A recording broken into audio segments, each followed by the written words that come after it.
नमस्कार दोस्तों। आज के दिन अगर कोई एक इंसान भी एक दिन के लिए गुम हो जाता है तो हर जगह अफरा तफरी मच जाती है। पर क्या आप यकीन मानोगे अगर मैं आपसे कहूँ कि एक गांव रातों रात गायब हो गया, उसका कोई भी इंसान आज तक दोबारा कभी देखा नहीं गया और ना ही उस गांव में आज तक भी कोई जाकर रह पाया है।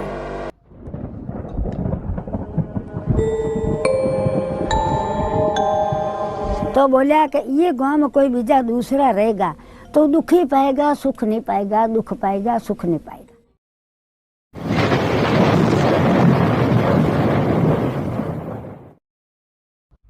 राजस्थान जो अपने आर्ट एंड कल्चर के लिए दुनिया भर में पहचाना जाता है। यहाँ के शहरों में बड़े बड़े महल इसकी खूबसूरत इतिहास होने का सबूत है।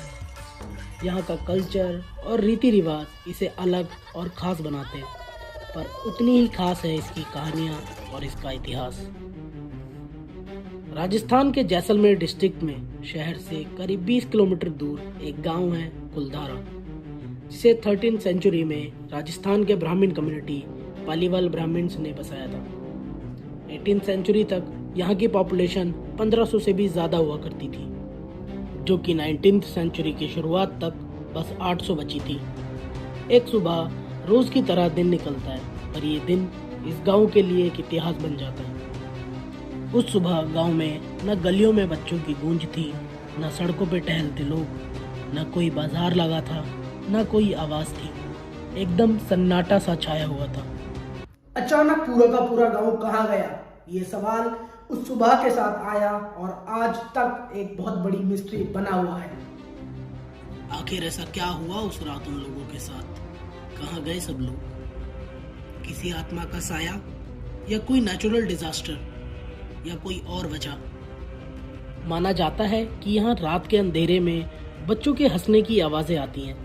आपके आसपास किसी और की मौजूदगी का एहसास होता है। शाम होते ही यहाँ का टेम्परेचर एक अलग डाउनफॉल दिखाने लगता है, अचानक गिरता चला जाता है। पर इसके पीछे एक कहानी है जो सबसे ज्यादा सुनाई जाती है। 19वीं सेंचुरी तक यहाँ जैसलमेर के दीवान सलीम सिंह का राज हुआ करता था।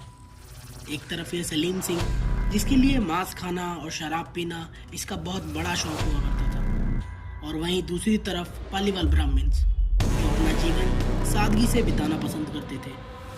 पर बताया जाता है कि सलीम सिंह, जो एक बहुत पावरफुल और निर्दयी इंसान था, एक दिन इस कुलधारा गांव में अपने सैनिकों के साथ आकर टैक्स वसूल रहा था। सब कुछ नॉर्मल चल रहा था, पर तभी उसकी नज़र मुखिया की बेटी पर पड़ती है, जो कि बेहद खूबसूरत थी, और उसने उसी वक्त उस लड़की से शादी करने का ऐलान कर दिया। ये सुनकर गांव वाले और गांव के मुखिया के पैरों तले जमीन निकल गई, पर कोई उसकी बात को काटने की हिम्मत नहीं कर सकता था। फिर भी उन्होंने इस बात का अपोज किया तो सलीम सिंह ने उनका टैक्स डबल करने की धमकी दी और अगले दिन शादी करने का फैसला कर लिया। गांव वाले बहुत ज्यादा डर चुके थे। मुखिया अपनी बेटी को उस नर्क में हरगिज नहीं भेजना चाहता था, और इस फैसले में गांव वाले भी उसके साथ थे। पर सलीम के गुस्से से सब वाकिफ थे, इसीलिए उन्होंने उसी रात उस गांव को खाली करने का फैसला लिया।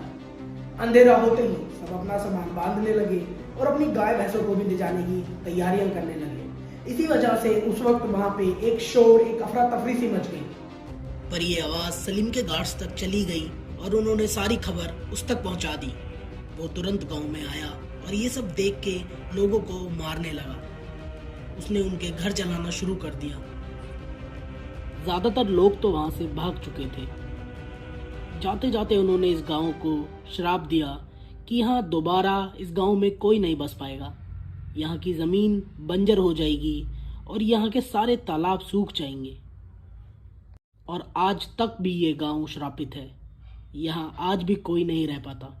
ये जगह हॉन्टेड मानी जाती है।